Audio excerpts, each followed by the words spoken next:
दोस्तों, उर्दू शायरी की दुनिया का एक बड़ा नाम, पद्मश्री से सम्मानित मशहूर शायर डॉक्टर बशीर बद्र अब हमारे बीच नहीं रहे।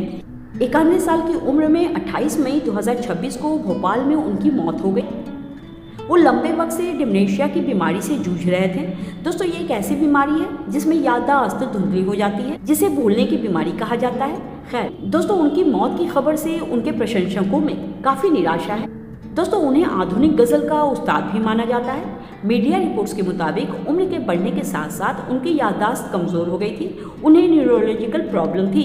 दोस्तों, बशीर बद्र का जन्म 15 फरवरी 1935 को यूपी के अंबेडकर नगर जिले में हंसवार के पास एक गांव में हुआ था। दोस्तों, उन्होंने अलीगढ़ यूनिवर्सिटी में एज अ प्रोफेसर काम किया था। उनकी पकड़ भाषा पर काफ़ी मजबूत थी, खासकर गज़लों में महारत हासिल थी उन्हें। दोस्तों, वो सिर्फ एक उम्दा शायर ही नहीं थे, बल्कि वो इतिहास और अदब को सहेजने वाले एक बेहद सलीकेदार इंसान थे। दोस्तों, एक बड़े हादसे के बाद उनका काफ़ी नुकसान हो गया था। जब मेरठ में 1987 में भीषण दंगा हुआ था, उस दंगे में दंगाइयों ने उनके आशियाने में आग लगा दी, जहां उनके हाथों द्वारा लिखी गई कई ऐसी गज़लें थीं जिन्हें उन्होंने निजी कागज़ पर लिख रखी थी, जो अभी प्रकाशित होनी बाकी थी। दोस्तों, आशियाना में आग लगने के बाद वो किसी तरह से अपनी पत्नी और बच्चों को लेकर बाहर निकल जाते। बाद में जब वो लौट कर आते हैं तो वहाँ सिर्फ राख के ढेर ही बचे थे। कहते हैं कि वो घंटों उस मलबे के पास चुपचाप बैठे रहे। दोस्तों, इस मद्देनज़र उनका एक मशहूर शेर, लोग टूट जाते हैं एक घर बनवाने में, तुम तरस नहीं खाते बस्तियाँ जलाने में।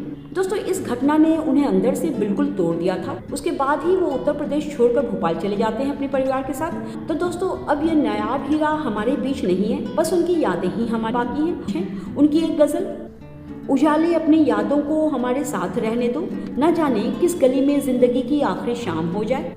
बड़े लोगों से मिलने में हमेशा फासला रखना, जहाँ दरिया समंदर से मिला फिर दरिया नहीं रहा। एक दिन तुझसे मिलने ज़रूर आऊँगा ज़िंदगी, बस मुझको तेरा पता चाहिए। तो दोस्तों, उनके इन्हीं गज़लों के साथ हमें इजाज़त दीजिए। जानकारी अच्छी लगी हो तो लाइक से सब्सक्राइब कर लीजिए।